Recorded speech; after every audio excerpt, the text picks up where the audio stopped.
L Shaddai El Shaddai సర్వశక్తిమంతుడా, El Shaddai El Shaddai సర్వశక్తిమంతుడా.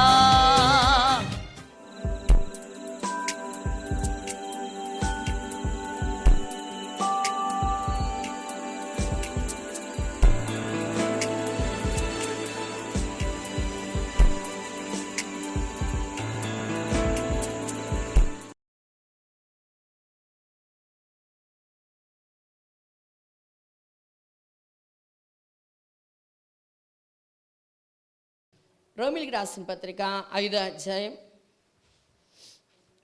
రోమిలికి రాసిన పత్రిక 5వ అధ్యాయం 2వ వచనం చదువుకుందాం.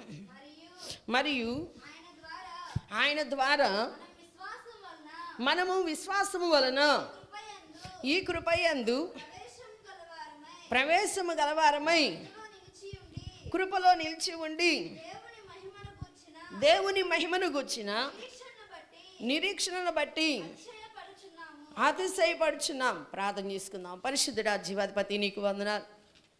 ఈ మొదటి ఉపవాస ప్రార్థనలో పరిశుద్ధాత్మదేవ నీవే మమ్మల్ని బలపరిచిన ఆయన, మమ్మల్ని శక్తితోనూ బలముతోనూ నింపమని అడుగుచున్నాను. ఈ సమయంలో ప్రభా మాకు కావలసిన వర్తమానం మాట్లాడమని అడుగుచున్నాను. ప్రతి ఆటంకం యేసు నామములో వెళ్ళిపోవును గాక. మాకు కావలసిన మాటలు అందించి మీ నామానికే మహిమ తెచ్చుకోమని యేసు నామమును ఎడుకొని ప్రార్థన చేస్తున్నాం తండ్రి, ఆమేన్. మరియు ఆయన ద్వారా విశ్వాసం వలన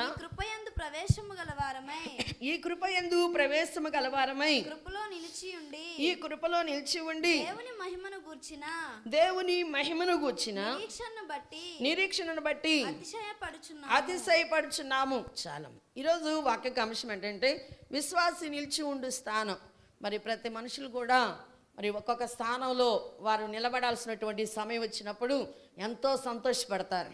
ఎంతగా సంతోషపడతారంటే ఇదిగో ఈ విధంగా ఒక్కొక్కళ్ళు బాగా రన్నింగ్ రేస్లో వాళ్ళు గెలిచారనుకోండి, వాళ్ళని నిలబెట్టిన స్థానాన్ని బట్టి వాళ్ళకు వచ్చినటువంటి ఆ కప్పు, బహుమానాలు, వాటిని బట్టి ఏం చేస్తూ ఉంటారు, ఎంతగానో సంతోషపడతారు. ఎందుకంటే మనం ఇలాంటి స్థితిలో నిలబడటానికి ఈ విధంగా మనకు ఎంతో మేలు జరిగిందని ఎంతో సంతోషపడతారు. అయితే దేవుని బిడ్డలు, విశ్వాసి ఉండేటువంటి మరి నిలిచి ఉండేటువంటి స్థానం ఏంటిదంటే దానిని బట్టి దేవుని బిడ్డలు అతిశయపడాలని దేవుడు కోరుతున్నాడు.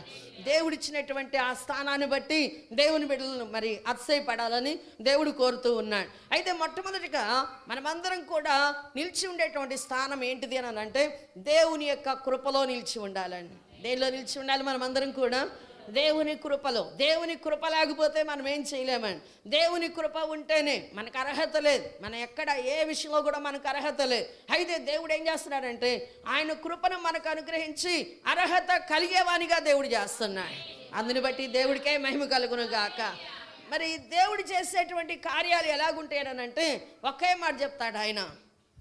దేవుని బిడ్డల ఎడల ఆయన ఎలాంటి కృపను అనుగ్రహిస్తాడంటే పర్వతాలు తొలగిన, మెట్టలు తత్తరిల్లినా నా కృప నిన్ను విడిచిపోదు అంటాడు.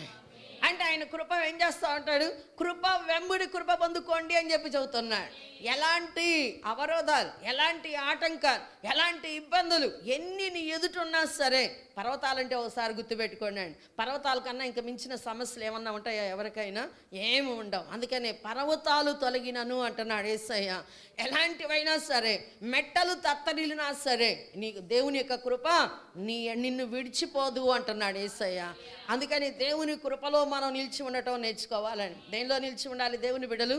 దేవుని యొక్క కృపలో నిలిచి ఉండాలి. దేవుని కృపలో నిలిచినప్పుడు ఆ సంఘం కానీ, ఆ కుటుంబం కానీ, మరి ఒక వ్యక్తి కానీ ఎవరైనా సరే అంచెలుగా వర్ధిల్లుతూ ఉంటారండి వారు. దేవుని యొక్క కృప వారు కలిగి ఉన్నప్పుడు ఎలాగుంటుంది? అంచెలంచెలుగా. అందుకని మనమందరం కూడా ఎక్కడ నిలబడాలని దేవుడు కోరుతున్నాడు? దేవుని కృపలో నిలిచి ఉండాలి. ఈ రోమా సంఘాన్ని మనం చూస్తూ ఉన్నాం. పౌలు గారు ఏమంటున్నాడు అని అంటే, మరియు ఆయన ద్వారా మనము విశ్వాసం వలన ఈ కృపయందు మనం దేని వలన వచ్చామండి? విశ్వాసము ద్వారా మనం ఆయన కృపయందు ప్రవేశము దేవుడు అనుగ్రహించాడు. మనకైతే లేదు, కానీ ఆయన ఏం చేస్తున్నాడు? విశ్వాసము ద్వారా ఆయన కృపయందు మనం ప్రవేశము కలిగినట్టుగా దేవుడు జ్ఞాపకం చేసుకున్నాడు. అందుకని ఆయన ఏమంటున్నాడంటే మరి ఈ కృపయందు ప్రవేశము గలవారమై అందులో నిలిచి ఉండుడి అంటున్నాడు. దేనిలో నిలిచి ఉండాలి? కృపలో నిలిచి ఉండేవారుగా ఉండాలి. ప్రవేశము ఎవరి ద్వారా దేవుడు అనుగ్రహించాడు? కృప దేవుడు అనుగ్రహించాడు. కృపను అనుగ్రహించి మనకు ఆ విశ్వాసాన్ని కలుగు చేసి దేవుడు ఏం చేస్తున్నాడు? దానిలో నిలిచి ఉండండి అంటున్నాడు. అయితే మనం దానిలో నిలబడుకోకుండా మొదట దేవుడు మనకు అనుగ్రహించినటువంటి ఆ కృపని మర్చిపోయి మనం ఏం చేస్తూ ఉంటామంటే మన వలన ఏదో జరిగిందని చెప్పి మనం అనుకుంటాం. మనమే పరిశుద్ధులం అనుకుంటాం, మనమే గొప్పవారం అనుకుంటాం, మన వలన ఇట్లా జరిగింది అనుకుంటాం. అయితే నువ్వు మరవకూడదు, దానిలో నిలిచి ఉండాలి అంటున్నాడు యేసయ్య. దేనిలో నిలిచి ఉండాలండి? మనమందరం కూడా దేవుని కృపలో నిలిచి ఉండాలి. ఒక దినాన ఒక సంఘం గురించి దేవుడు ఒక మాట చెప్తున్నాడండి. ఏమన్నానంటే అంతికయ సంఘంలో అందరూ చేరారు చాలామంది. ఎందుకనంటే స్టెఫెన్ కాలంలో ఏం జరిగిందంటే భయంకరమైనటువంటి సమస్య వచ్చింది. ఎలాగనంటే ఆయన చనిపోయాడు. ఆయన చనిపోయిన తర్వాత సమస్య ఎలాగుంది అని అంటే బీభత్సంగా ఉంది సమస్య. అక్కడ యెరూషలేములో దేవుని బిడ్డలు ఉండటానికి కూడా భయపడతా ఉన్నారు. అక్కడ నుండి వాళ్ళు చాలా ప్రాంతాలకు వెళ్ళిపోయి మరి చెదిరిపోయి వెళ్ళిపోయి ఉన్నారు. అపోస్తులు మాత్రమే యెరూషలేములో ఉన్నారు. మిగతా వాళ్ళందరూ కూడా సంఘంగా ఆది సంఘం అని మనం చెప్పుకుంటూ ఉంటామే, ఆ సంఘంలో ఉన్నటువంటి వారందరూ చాలామంది చెదిరిపోయి దేవుడు నా మహిమార్థమే ఇక మనం ఎవరికి స్వార్థ చెప్పొద్దు అని అనుకుంటా, కొందరికి చెప్దాము అని అనుకుంటా వారి హృదయం చెప్పాలని ఉంది, మళ్ళీ బాధ భయం ఇలాంటి పరిస్థితుల్లో ఉన్నారు. అయితే దేవుడు ఏం చేస్తున్నాడంటే పరిశుద్ధాత్మ దేవుడు వాళ్ళకు తోడుగా ఉండి సహాయం అనుగ్రహించి దేవుని వాక్యాన్ని చెప్పడానికి దేవుడు నా మహిమార్థమై ద్వారాలు తెరిచాడు. దేవుడు వాళ్ళలో ఉన్న భయాలు వెళ్ళిపోయినాయి. దేవుని వాక్యాన్ని మంచిగా ప్రకటిస్తూ ఉన్నారు. అయితే దేవుడు నా మహిమార్థమై అక్కడ సంఘంగా ఏర్పడి, అంతికయో సంఘం అంటారు దాన్ని, ఆ సంఘంగా ఏర్పడి దేవుని బిడ్డలు చాలామంది దేవుని బిడ్డలు వాక్యం చెప్తా ఉంటే ఎంతగానో వింటా ఉన్నారు. ఒకరోజు ఏం జరిగిందంటే యెరూషలేములో ఉన్నటువంటి అపోస్తలులు ఒక మాట చెప్తారు. ఏమన్నానంటే అక్కడ ఉన్నటువంటి అంటే ఆ స్థలం తెలిసినటువంటి ఆయన, ఆ అంతికయ ప్రాంతం తెలిసినటువంటి ఆయన బర్నబా అనేటువంటి ఆయన ఉన్నాడు. ఆయనను పంపిస్తారు. ఏమనంటే ఇగో పలానా చోట మన వాళ్ళు పోయి దేవుని స్వాత చెప్తున్నారు కదా, అక్కడ మరి పరిస్థితి ఎలాగున్నదో, మన వాళ్ళు ఎట్లాగున్నారో, మరి అక్కడ ఉన్నటువంటి బిడ్డలు ఎలాగున్నారో, కొత్తగా రక్షణ పొందిన వారు ఎలాగున్నారో ఒకసారి మీరు వెళ్ళి చూసిరండి అని బర్నబాను పంపిస్తారు. అంతికయ దగ్గరికి పంపించినప్పుడు వాళ్ళ ఎడల దేవుని యొక్క కృపను చూసి ఎంతో ఆనందపడ్డాడండి బర్నబా. దేని చూసి ఆనందపడ్డాడు ఆయన? దేవుని యొక్క కృప వారి ఎడల, ఆ బిడ్డల ఎడల దేవుడు ఎంతగా దేవుడు జ్ఞాపకం చేసుకుంటున్నాడు. అలాగనే దేవుడు మాటలు చెప్తుంటే ఆ సంఘం ఎంతగా దేవుళ్ళో మరి జీవిస్తూ ఉంది. ఇక్కడ దేవుని యొక్క కృప ఎంతగానో ఎలాగుందని తెలుసుకున్నాడంటే మంచిగా వీళ్ళందరూ కృపలో నిలిచి ఉన్నారని ఆనందపడి పోయి అపోస్తులకి చెప్పేశాడు ఆ మాట బర్నబా. ఏమనంటే మనం అక్కడ ఉన్నటువంటి వారి గురించి బాధపడాల్సిన అవసరం లేదు, విశ్వాసులందరూ కూడా మంచిగా దేవుని కృపలో ఎదుగుతున్నారు. అంత మాత్రమే కాదు, ఇక్కడ నుండి వెళ్ళినటువంటి ఆ సహోదరులు కూడా ఎంతో మంచిగా దేవుని సువార్తను ప్రకటిస్తున్నారు. వాళ్ళ విషయంలో కూడా భయపడాల్సిన అవసరం లేదు, అక్కడున్న విశ్వాసుల విషయంలో భయపడాల్సిన అవసరం లేదని మరి అపోస్తులతో చెప్పినప్పుడు దేవుడిని ఎంతగానో మహింపరిచారండి వారందరూ కూడా. ఇక్కడైతే చెదిరిపోయి ఉన్నాం కానీ అనేక ప్రాంతాల్లో దేవుడు యొక్క సువార్తను ప్రకటిస్తున్నారు. అనేకులు దేవుడి వైపుకు తిప్పుతున్నారు. దేవా నువ్వు ఇచ్చిన ఈ కృపను బట్టి నీకు కృతజ్ఞతలని వారెంతో దేవుడి నామాన్ని మహింపరుస్తున్నారు. అంటే దేవుని బిడ్డలు దేవుని యొక్క కృపలో నిలిచి ఉండాలని దేవుని యొక్క ఉద్దేశం అండి. అందుకే సంఘంలో వారైనా, అపోస్తులైనా, ఆది సంఘమైనా, మనమైనా లేక ఇంకా ఎవరైనా సరే దేవుని యొక్క కృపలో నిలబడాలని దేవుని యొక్క ఉద్దేశం. ఎందుకంటే దేవుడు ఏమంటున్నాడంటే ఒకసారి నీకు కృపనిచ్చి నిన్ను నన్ను విడిచిపెట్టే దేవుడు కాదు, కృప వెంబడి కృప పొందుకోండి అంటున్నాడు. ఇది నాన్న ఒక విషయంలో ద్వారం తెరిచాడు అనుకోండి దేవుడు నీ విషయంలో, మరలా నెక్స్ట్ ఏమవ్వాలో తెలుసా? ప్రభా దీని తర్వాత మరలా నెక్స్ట్ ద్వారం తెరిచే దేవుడు, దీని విషయంలో కూడా నీవేనయ్యా అని చెప్పి ఈ కృపను పొందుకోవడానికి నాకు సహాయం చేయని దేవుడిని అడుగు. నాకు అర్హత లేదు కానీ నువ్వు నాకు సహాయం చేస్తున్నావు. నీ బిడ్డల విషయమే ఉందండి, నీ బిడ్డలకు చదువు సరిగ్గా రావటం లేదు అంటే ఉదాహరణకి చెప్తున్నాను, మా బిడ్డలు చదవని వారు అనుకో మాకండి. మరి ఒక బిడ్డ విషయం నీకు అర్థమైంది, బిడ్డ బాగా చదవటం లేదు, ఆ బిడ్డ బాగా అపవాది ఆ బిడ్డను శోధిస్తుంది చదువుకోనివ్వకోకుండా. అయితే నువ్వు ప్రార్థన చేసినప్పుడు ఆ బిడ్డ విషయంలో దేవుడు ఎంతో కృప చూపాడు, మంచిగా చదువుకునే బిడ్డగా దేవుడు చేశాడు, నీకు అవి జ్ఞాపకాలు ఉంటాయి. అయితే మరొక బిడ్డను గురించి కూడా అపవాది శోధించేటప్పుడు ఏం చేసేవానిగా ఉండాలి? మొదట చేసిన దేవుడు ఇప్పుడు కూడా చేస్తాడు, ఈ బిడ్డ విషయంలో కూడా మేలు చేస్తాడు అని ఏం చేసేవారిగా ఉండాలి? ప్రార్థన చేయాలి. ఆ విషయంలో ప్రభా నీ కృపను దయచేయి, మాకైతే అర్హత లేదు, బిడ్డలు బాగా అవ్వాలంటే నీ చేతిలోనే ఉంది, ప్రభా నువ్వే సహాయం చేయని ప్రార్థన చేసావా? మంచిగా బిడ్డలు చదువుకునేటట్టుగా దేవుడు ఆ కృపను అనుగ్రహిస్తాడండి. చెప్పిన మాట వినుకోకుండా ఉన్నారా పిల్లలు? ఉంటారు కొంతమంది పిల్లలకి, వాళ్ళని పిల్లలు మంచోళ్ళే, కానీ పిల్లలను పట్టినటువంటి దురాత్మలు ఉంటాయే, వాళ్ళు చెప్పిన మాట వినుకోకుండా పెడగా ఉంటారు. అలాగనే యవన బిడ్డలు కూడా అలాగే ఉంటారు. అలాగనే వివాహం అయినటువంటి వారు కూడా ఉంటారు అలాగనే పెడగా. అయితే వాళ్ళ విషయాల్లో ప్రార్థన చేసినప్పుడు దేవుడు ఏం చేస్తాడంటే వాళ్ళు సరిగ్గా ఉండటానికి దేవుడు యొక్క కృపను దేవుడు అనుగ్రహిస్తాడండి. ఆ కృపను బట్టి మనం ఏం చేసేవారిగా ఉండాలి? ఇంకా ఇంకా ఇదిగో ఈ విషయంలో ఇట్ట చేసిన దేవుడివి, ఇదిగో ఈ విషయంలో కూడా సహాయం చేస్తావని చెప్పి మనం ప్రార్థన చేయడానికి ఇష్టపడేవారిగా ఉండాలి. మనం విశ్వాసంతో వీళ్ళేం ఇక్కడ మనం చూస్తున్నాం దేవుని యొక్క వాక్యంలో ఎలాగున్నారంటే, మరియు ఆయన ద్వారా మనము విశ్వాసం వలన ఈ కృపయందు ప్రవేశము గలవారమై అందులో నిలిచి ఉండి ఏం చేసేవారికి ఉండాలి? దేవుని మహిమను గుర్చిన నిరీక్షణను బట్టి అతిశయపడతా ఉండాలి. ప్రభువా ఇదిగో ఈ యొక్క కృపలో మమ్మల్ని ప్రవేశపెట్టావు, దీనిలో నిలిచి ఉండటానికి, దీనిని బట్టే మేము అతిశయపడటానికి నువ్వు మాకు సహాయం చేయని చెప్పి నువ్వు అడిగావా? దేవుడు ఖచ్చితంగా నీ బిడ్డల విషయంలో కానీ నీ కుటుంబ విషయాల్లో, భార్య భర్త కుటుంబాల్లో ఎన్నో ఆటంకాలు ఎన్నో ఇబ్బందులు అయినా కూడా కుటుంబ సభ్యుల్లో కూడా దేవుడి యొక్క కృపను అనుగ్రహిస్తాడండి. ఎందుకనంటే మనుషులని అపవాది ఎట్టయినా సరే పట్టుకొని కుటుంబాల్లో బాధ కలుగు చేస్తే కదండి మనసులు బాధపడేది. అందుకని అనేక విధాలుగా విసురుతూ ఉంటాడు అపవాది. అయితే భార్యాభర్తల మధ్య కానీ అత్తమామల మధ్య కానీ ఏవైతే పనిచేస్తున్నాయో ఖచ్చితంగా ప్రభా ఒకప్పుడు నాయుడులా ఇదిగో ఈ విధంగా చేస్తావు, ఇప్పుడు కూడా నువ్వు చేస్తావు ప్రభా అని చెప్పి దేవుని యొక్క కృపను ఒకసారి జ్ఞాపకం చేసుకుంటే మరలా దేవుడు ఏం చేస్తాడంటే దానిలో నుండి బయటికి రావడానికి దేవుడు సహాయం చేస్తాడు. మరి దేవుని బిడ్డల్ని అక్కడ ఉన్నప్పుడు భయంకరంగా శోధించాడు. స్టెఫెను విషయంలో చనిపోయాడు కదా స్టెఫెను ఆది సంఘంలో. మరి అందరిని కూడా బాగా బాధ పెట్టాలా, ఇదే సరైనటువంటి సమయం, ఎంతగానో వారు విస్తరింపబడ్డారు చాలామంది అనని అపవాది బాగా శోధన కలుగు చేశాడు. అయితే వాళ్ళందరూ కూడా అనేక ప్రాంతాలకు వెళ్ళిపోయి అక్కడేం చేస్తున్నారంటే సంఘాలను కట్టడం ప్రారంభం చేశాడండి. దేవుడు నా మహిమ అర్థమై అనేక సంఘాలు సువార్తను ప్రకటిస్తున్నారు, అందరూ కూడుతున్నారు, వారికి ఉన్నటువంటి బలహీనతలు వెళ్ళిపోతున్నాయి, వాళ్ళ కుటుంబాల్లో నెమ్మది దేవుడు అనుగ్రహిస్తున్నాడు, వాళ్ళ కుటుంబాల్లో ఇబ్బందులు ఏమైతే ఉన్నాయో అవన్నీ కూడా దేవుడు నామములో ప్రభు యొక్క నామములో ఏమైపోతున్నాయి? పారిపోతున్నాయి అవన్నీ కూడా. వారు స్వస్థత పొందుతున్నారు, ఆరోగ్యంగా ఉంటున్నారు. అంత మాత్రమే కాకుండా మానసికంగా ఉన్నటువంటి బాధలు వాళ్ళలో నుండి వెళ్ళిపోతున్నాయి. అందువలన సంఘం ఏమైందంటే విస్తరింపబడతా ఉంది. దేవుడు జ్ఞాపకం చేసుకున్నాడు. యెరూషలేములో చెదిరిపోయి ఉన్నారు, కానీ అనేక ప్రాంతాల్లో దేవుడు ఏం చేస్తున్నాడంటే మళ్ళా కడుతున్నాడండి సంఘాలను.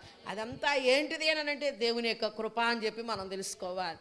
అలాగనే మన జీవితాల్లో కూడా ఒక శోధన ఎదిరించడానికి దేవుడు నీకు కృపను అనుగ్రహించమని అడగండి దేవుడిని. శోధన వచ్చినప్పుడు ఏమని అడగాలి? యేసయ్యని ఇక మరి శోధనని ఎదిరించే శక్తి ఆ కృప మాకివ్వు ప్రభా, నాకు లేదు అది, కానీ నాకు అనుగ్రహించు అని అడిగావా? దేవుడు ఏం చేస్తాడు తెలుసా? నన్నేమి వీళ్ళు ఏదేదో అడగలేదు కదా, జయ జీవితమే కదా అడుగుతుందని చెప్పి ఆయన ఏం చేస్తాడంటే ఖచ్చితంగా దాని మీద యుద్ధం చేసి నీకు విజయం ఇచ్చేస్తాడు. ఈ మాట నమ్మితే మనం దేవుని యొక్క మహిమను చూడగలం. మన కుటుంబాల్లో ఎన్నో ఎన్నో ఒక్కొక్క కుటుంబంలో ఎన్ని విధాలుగా శోధనలు అంటే పిల్లల గురించి కానీ పెద్దవాళ్ళ గురించి కానీ ఎన్నో శోధనలు ఉంటాయి. లేక వాళ్ళ శరీరంలో ఆరోగ్య విషయాల్లో కానీ ఏదో ఒకటి శోధన లేకోకుండా ఉండదు, ప్రతి ఒక్కరికి ఉంటుంది. అయితే దేవుడు ఏమంటున్నాడంటే దానిని ఎదిరించే శక్తి నేను మీకు అనుగ్రహిస్తాను అంటున్నాడు యేసయ్య. ఆ కృపను పొందుకునే వారిగా ఉండాలని దేవుడు కోరుతూ ఉన్నాడు. ఇలాగ మనం చెప్పుకుంటూ ఉంటే దేవుని యొక్క కృపలో దేవుని బిడ్డలు ఏమవ్వాలంటే నిలిచి ఉండటం నేర్చుకోవాలి. ఏం చేయాలో మరి ఖచ్చితంగా దేవుడు ఆ కృప నాకు ఇస్తాడు, దీనిలో జయ జీవితం నాకు ఇస్తాడని అందులో నిలిచి ఉండటం మనం నేర్చుకోవాలి. అయితే ఇంకా కూడా మనం దేవుడు వాక్యం చూసినట్లయితే 2 కొరింథీయులకు రాసిన పత్రిక 1:24 వచనంలో విశ్వాసము చేత నిలిచి ఉండాలి మనమందరం కూడా. మరి విశ్వాసంలో దేవుని బిడ్డలందరూ కూడా, ఎందుకంటే మన స్థానం ఏందో మనం మర్చిపోకూడదు. దేవుని బిడ్డలు విశ్వాసం నిలిచి ఉండే స్థానం మర్చిపోకూడదు. మర్చిపోయి ఏమవుతున్నారంటే శోధనకు లోబడిపోతున్నాం. కృపలో నిలబడాలి అని దేవుడు చెప్పాడు, ఆ విధంగా నిలబడాలి. అలాగనే విశ్వాసంలో నిలిచి ఉండాలి అంటున్నాడు యేసయ్య. 2 కొరింథీ 1:24.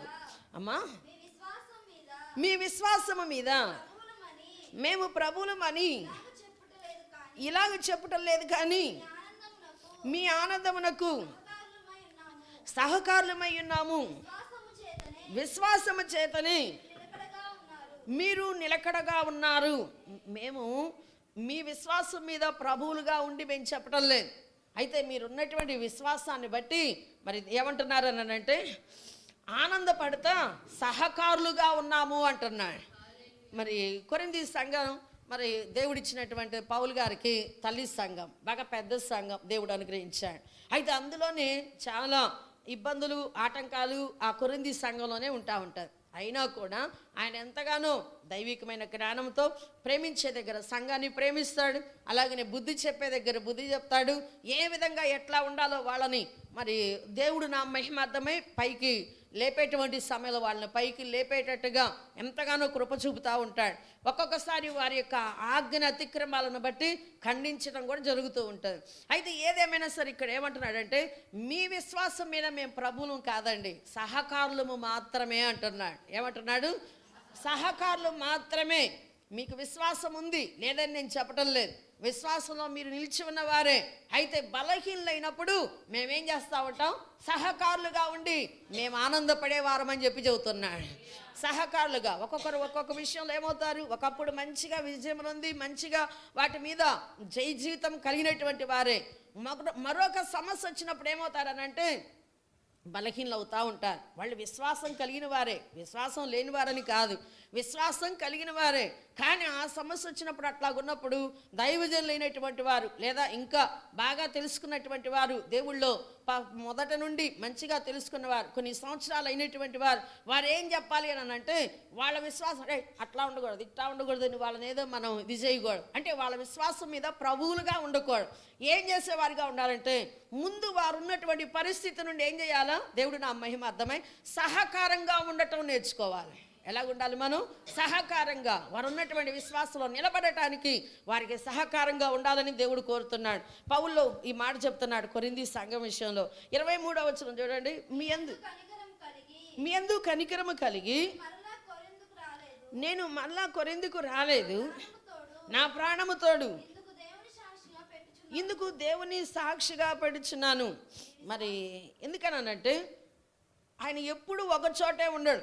కొరింథీ సంఘంలో ఒక సమయంలో ఉంటే మరి అక్కడ ఎవరో ఒకళ్ళ పెద్దలను ఏర్పాటు చేసి మళ్ళీ వెళ్ళిపోతాడు. ఈ రకంగా అన్ని సంఘాలకు వెళ్తూ ఉంటాడు. మళ్ళా ఏం చేస్తాడంటే, నేను చెప్పినటువంటి సంఘాలు ఎలాగున్నాయో అని మళ్ళా చూడటానికి వస్తూ ఉంటాడు. ఈ రకంగా మళ్ళా వచ్చేసరికి ఎంత టైం పడుతుందంటే, ఇంత టైం అని తెలియటల్లా, ఎంత టైం అయినా పట్టవచ్చు. దూరం అవ్వచ్చు, సమయం చాలా ఎక్కువ సమయం అవ్వచ్చు, లేక దగ్గరలోనే రావచ్చు. ఏది ఏమైనా సరే ఆయన చెప్పే మాట ఏందనంటే, మీ యందు కనికరము కలిగి నేను మళ్ళా కొరింథీకు రాలేదు, నేనేదో జాలితోటి మరి దీంతో కనికరంతో మీ దగ్గరికి నేను రావటం లేదు, కానీ నా ప్రాణముతోడు ఇందుకు దేవుడే సాక్షి. ఎందుకని అంటున్నాడంటే, ఆ సంఘం చెప్పినట్టుగా వినుకోకుండా ఉంటారు కొన్ని విషయాల్లో. ఏదైనా సరే ఎలాగుంటారని అంటే, ఒక మాట పౌలు చెప్తే ఇంకొక విధంగా ఉంటారు. మనం చూస్తే దేవుని వాక్యాలు మనకు అర్థమవుతూ ఉంటుంది. అంటే భక్తిహీనంగా జీవిస్తూ ఉంటారు. ఎలాగనో భక్తిహీనంగా. మనం 1 కొరింథీయులకు రాసిన పత్రిక 6వ అధ్యాయంలో చూస్తే, 5వ అధ్యాయంలో చూస్తే వాళ్ళ పరిస్థితులు ఎలాగుంటాయి అని అంటే, జారత్వం చేయకూడదు అని అంటే, ఎవరితో జారత్వం చేస్తున్నారు అని అంటే, మీలో జారత్వం ఉన్నదని వదంతి కలదు. మీలో ఒకడు తన తండ్రి భార్యను, ఎలాంటి జారత్వం అండి? తండ్రి భార్యనే ఉంచుకోవటం ఎంత దౌర్భాగ్యపు స్థితి. జారత్వం చేయకూడదని ఒకవైపున దేవుడు చెబుతుంటే వీరేం చేస్తున్నారు? తండ్రి భార్యనే ఉంచుకున్నారు. ఇలాంటి పరిస్థితులు కనపడతా ఉండేకి ఆయన ఏమంటున్నాడంటే, ఇక్కడ నేను మీ మీద కనికరం వలన నేను రావటం లేదు అంటున్నాడు. మీ మీద జాలిపడి నేను రావటం లేదు ఇక్కడికి అని వారికి వార్నింగ్ ఇస్తూ ఉంటాడు.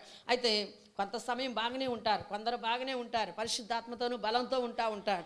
కొందరు పరిస్థితి ఇది, అందరి సంగతి అని కాదు, ఇది కొందరు సంగతి ఇలాగుంటుంది. అలాగనే మీరు కోర్టుకి వెళ్ళొద్దు, కేసులు పెట్టుకోవద్దు. దేవుని బిడ్డలు అవసరమైతే ఆస్తినైనా పోగొట్టుకునే వారిగా ఉండండి, కానీ మీరు కోర్టులకు వెళ్ళి వాళ్ళ చుట్టూ ఇది అవ్వకూడదు అని దేవుడు చెబుతూ ఉంటే వాక్యం, మరి వీళ్ళు ఏం చెబుతూ ఉంటారు? కోర్టు చుట్టూ తిరుగుతూ ఉంటారు. ఇలాగ నా ప్రతిదీ కూడా చెప్పినట్టుగా చేయకోకుండా వారి ఇష్టం వచ్చినట్టు ఉంటారు. అయితే కొంతమంది ఎలాగుంటారంటే పరిశుద్ధాత్మ ద్వారా బలపరచబడతా ఉంటారు. అది కూడా లేఖనాల్లో రాయబడిందండి. ఎలాగునంటే మరి కొరింథీ సంఘం ఎంతో ఆత్మతోటి బలపరచబడతా, అలాగనే వరాలతో నింపబడతా ఎంతగానో మంచిగానే ఉంటుంది ఈ సంఘం. ఎందుకంటే పెద్ద సంఘం అని మనం ఇందాక చెప్పుకున్నాం. కొరింథీ సంఘం ఇక్కడ చూస్తే మనం 2వ అధ్యాయంలో చదివాం కదా, 2వ అధ్యాయంలో చూస్తే కొరింథీ సంఘం ఎలాగుంది అని అంటే కొన్ని విషయాల్లో 20వ వచనం చూడండి. 1వ అధ్యాయం 20వ వచనం.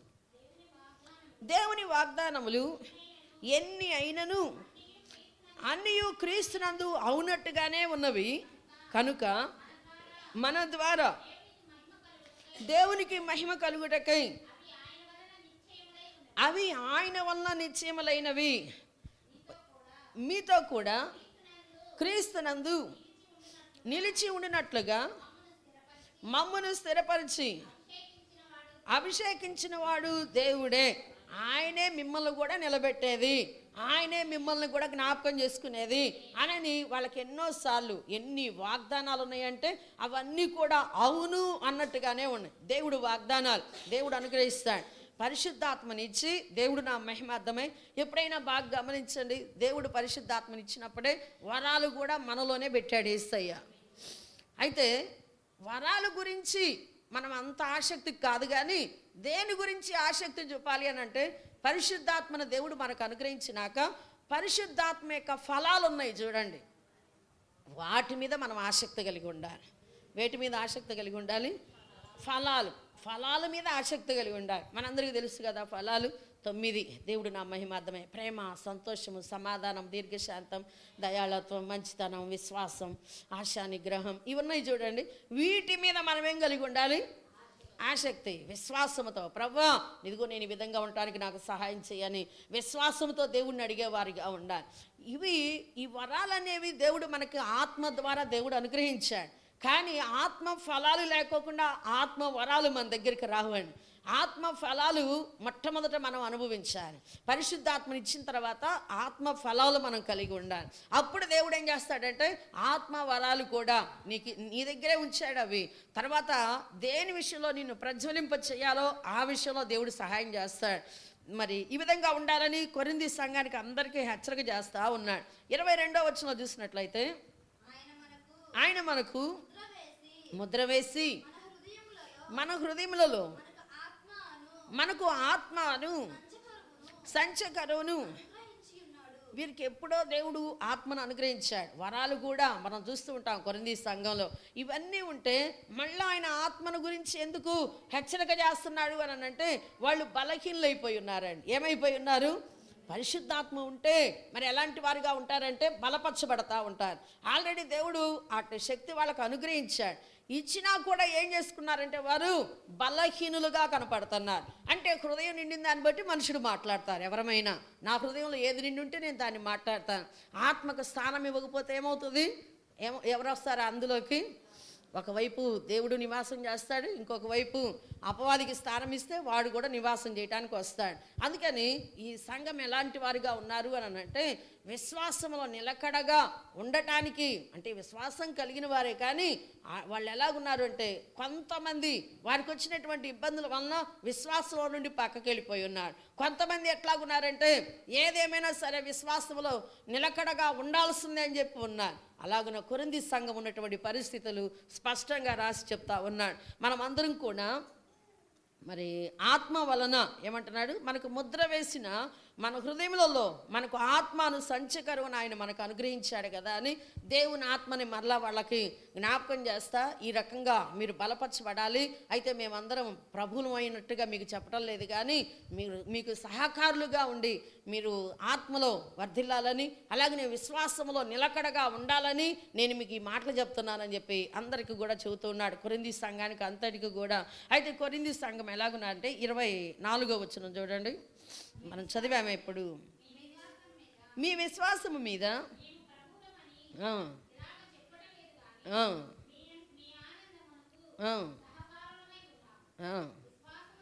రెండో అధ్యాయం 1వ వచనం అమ్మ. మరియు నేను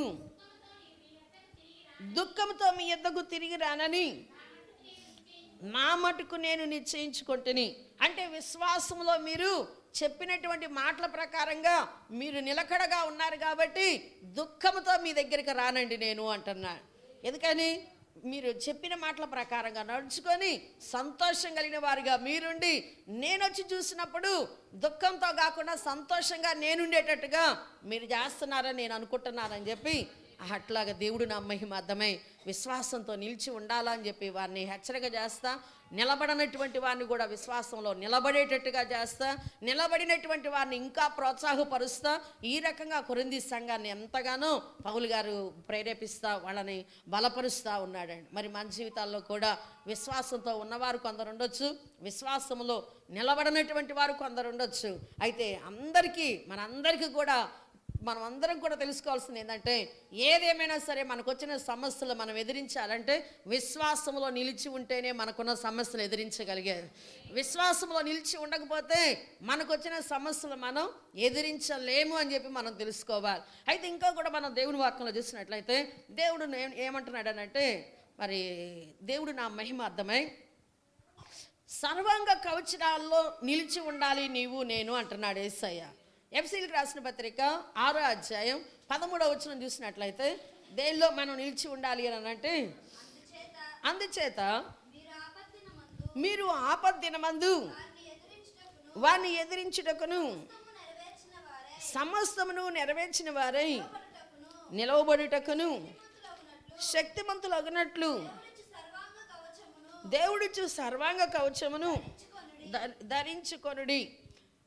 మనం దేనిలో నిలబడాలని చెప్తున్నాడు? సర్వాంగ కవచం దేవుడిచ్చేవండి. ఇది సర్వాంగ కవచం. ఈ సర్వాంగ కవచంలో మనం నిలబడాలని దేవుడు కోరుతున్నాడు. దేవుడు మనలందరికీ కూడా మేలు చేయాలనుకుంటాడు, కానీ కీడు చేయాలని ఎప్పుడు కూడా అనుకోడండి. కీడు చేయాలనుకుంటే అసలు ఈ మాటలన్నీ మనకి ఇవ్వడు దేవుడి బైబిల్ గ్రంథంలో ఇవన్నీ రాయడు. మనకేం చేయాలనుకుంటాడు ఆయన? ఎప్పుడు కూడా మేలు చేయాలి నా బిడ్డలకి. మేలు అంటే ఎలాంటిదని అంటే, ఒక మాటలో చెప్పాలంటే, మనకేదో బాగా సమస్య ఉంటే ఆ సమస్య ఆయన వచ్చి ఆయన చేతితోటి ఇట్లా తీసి అవతలేసి మనల్ని ఏదో గొప్పవారిగా చేయటం అని కాదండి. ఆ మేలు ఎలాగ చేస్తాడు అని అంటే, నీ చేత్తోనే దాన్ని తీసేసేటట్టుగా దేవుడు చేస్తాడు. ఆయన చేత్తో ఆయన తీసేయడు. ఏం చేస్తాడు ఆయన? నీకు ఇచ్చాడు ఆ అధికారం, నీ చేతులకు అట్ట అధికారం దేవుడు ఇచ్చాడు. నీకు ఆ ఇచ్చిన అధికారాన్ని నువ్వు గుర్తుపెట్టుకో అంటున్నాడు. ఏంటిది ఆ అధికారం అని అంటే, అంధకార శక్తుల మీద విజయం దేవుడు నీకు అనుగ్రహించాడు. ఎలాగున్నానంటే మనం ఇక్కడ చూస్తే మనకు అర్థమవుతుంది. 10వ వచనంలో చూడండి, ప్రభు యొక్క మహాశక్తిని బట్టి ఆయన యందు బలవంతులై ఉండుడి. మీరు అపవాది తంత్రాలను ఎదిరించుటకు శక్తిమంతులగునట్లు దేవుడు సర్వాంగ కవచమును. ఎప్పుడైనా సరే దేవుని బిడ్డలు సర్వాంగ కవచంలో మనం ధరించుకొని నిలిచి ఉన్నామా, ఖచ్చితంగా దేవుడు ఏం చేస్తాడు అని అంటే వాటిని ఎదిరిస్తావు. ఏ చీకటి క్రియనైనా, ఏ చేతబడి శక్తినైనా, ఎలాంటి చిల్లంగి ఏదైనా సరే దానిలో నీకు దేవుడు ఖచ్చితంగా కృపను దేవుడు అనుగ్రహిస్తాడు. చాలామంది తెలియక అనుకుంటా ఉంటారు. అయితే దేవుడు వీటన్నిటిని కూడా మరి అపవాది తంత్రాలు అన్నాడండి. ఒకటే మాట, అపవాది తంత్రాలు. అవి ఏవైనా సరే వాటిని ఎదిరించడానికి ఏం చేసేవానిగా ఉండాలి? దేవుడు నా మహిమ అర్థమై ఏం చేయాలి? దేవుడిచ్చేటువంటి సర్వాంగ కవచం ఉండాలి, ధరించుకోవాలి, దానిలో నిలబడి ఉండటం నేర్చుకోవాలి.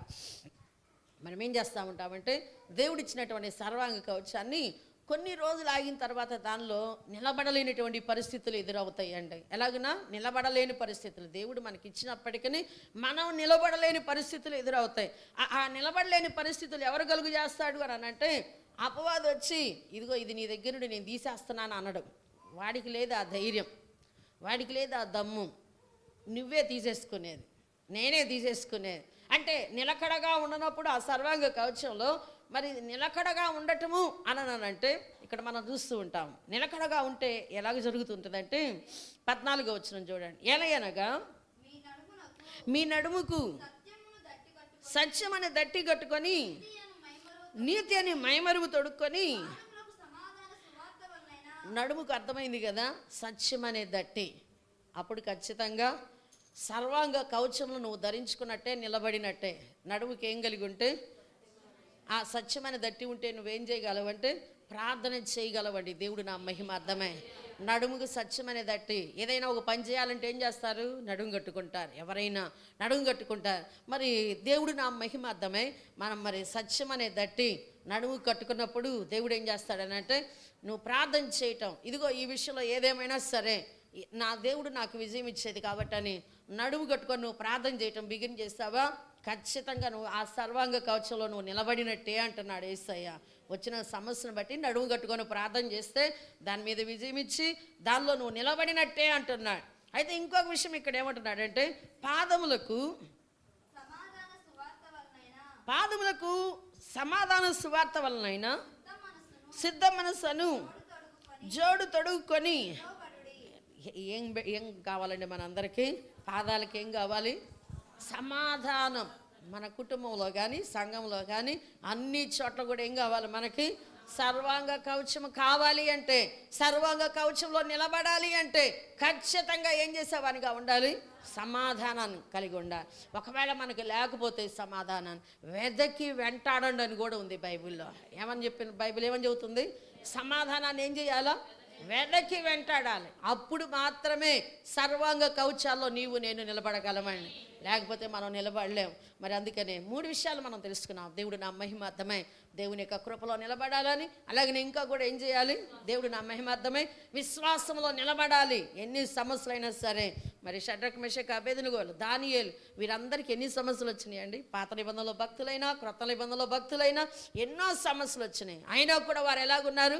విశ్వాసంలో నిలబడ్డారని. అందుకనే దేవుడు వారి ఎడల గొప్ప కార్యానికి దేవుడు జరిగించి ఉన్నాడు. అలాగనే 3వదిగా మనం చెప్పుకొని ఉన్నాం. ఏమని? సర్వాంగ కవచాల్లో నిలబడేటువంటి వానిగా. సర్వాంగ కవచంలో నిలబడకపోతే ఇందాక మనం చెప్పుకున్నామే, మనం నిలబడకోకుండా ఉంటే ఏం జరుగుతుంది? నిలబడితే ఏం జరిగేది? నిలబడితే నడుముకు సత్యం అనే దట్టి కట్టుకొని దేవుడి నామంలో మంచిగా ముందుకు సాగిపోతాం. అలాగనే మరి నిలబడకపోతే ప్రార్థన చేయలేము. నిలబడితే ప్రార్థన చేయగలం. అదే మనకు గుర్తు అనేది మనం తెలుసుకోవాలి. సర్వాంగ కవచం నాకుందని ఎట్లా తెలిసిద్ది అని నువ్వు అనుకోవచ్చు. వచ్చినటువంటి సమస్యకి నువ్వు నిలబడ్డావు అని అంటే, నడుము కట్టుకున్నావు అని అంటే నువ్వు ప్రార్థన ఏదైనా సరే, ఇదిగో ఈ విషయంలో నువ్వు నాకు సాయం చేసావని గట్టిగా నిలబడతావు. దేవుడు నా మహిమార్థమై మరి మనం అలాగనే సమాధానం. దేవుని వీళ్ళకి అందరికి కూడా ఏం కావాలి? సమాధానం కావాలి. ఈ సమాధానం మనకు లేకోకుండా ఎట్లాగుంటుంది అని అంటే, అబ్బో అసలు అది ఎక్కడైనా సుళ్ళుగా పెట్టేసిద్ది అంతే. ఇంకా ఎట్లాగినా సులువుగా మన వాక్యం కూడా చెప్పుకొని ఉన్నాం. దేవుడి వాక్యంలో హెబ్రీయులకు రాసిన పత్రిక 12వ అధ్యాయంలో ఉంటుంది. మన అందరికీ తెలిసినటువంటి విషయమే. ఇంత గొప్ప సాక్షి సమూహం మేఘం వలె వారు ఆవరించి ఉంటారు. ఎవరండి వాళ్ళందరూ కూడా? జయించిన వారందరూ ఆవరించారని అర్థమవుతుంది. అలాగనే వారందరూ మనల్ని ఆవరించి ఉండటానికి కారణం ఏంటంటే, వీటన్నిటినీ వారు ఎదిరించారు. వీటిని వాళ్ళ దగ్గరికి కూడా వచ్చినాయి. జయించడం అంటే ఊరికనే ఉండదు కదా. వారు వీటినన్నిటిని జయించి వాళ్ళు మేఘం వలె ఆవరించి ఉన్నారు. అందుకని మనల్ని ఏం చేస్తున్నారంటే వాళ్ళు ప్రోత్సాహపరుస్తున్నారు. మీరు కూడా వీటిని ఎదిరించండి అని చెప్పి. వీటిని ఎదిరించాలని ప్రతి భారం ఏదో ఒకటి ఇబ్బందికరంగా చేస్తుంది. అలాగనే భారం అంటే ఇది చేయగలమా అనేటువంటి భారం తీసుకొచ్చేది. నెక్స్ట్ ఏం కలుగు చేసేది అని అంటే, అమ్మ ఏదో ఒక విషయంలో చిన్న విషయమే, అది ఏముండదు అక్కడ.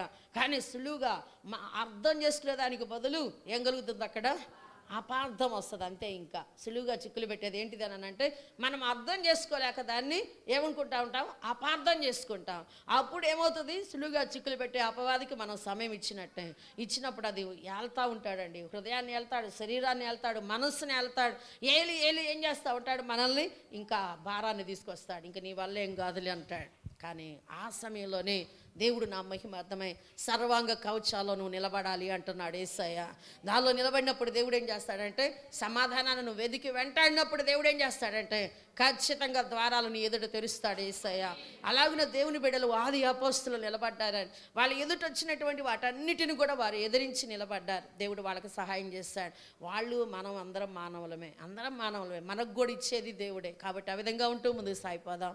దేవుడు ఈ మాటలు దీవించునుగాక.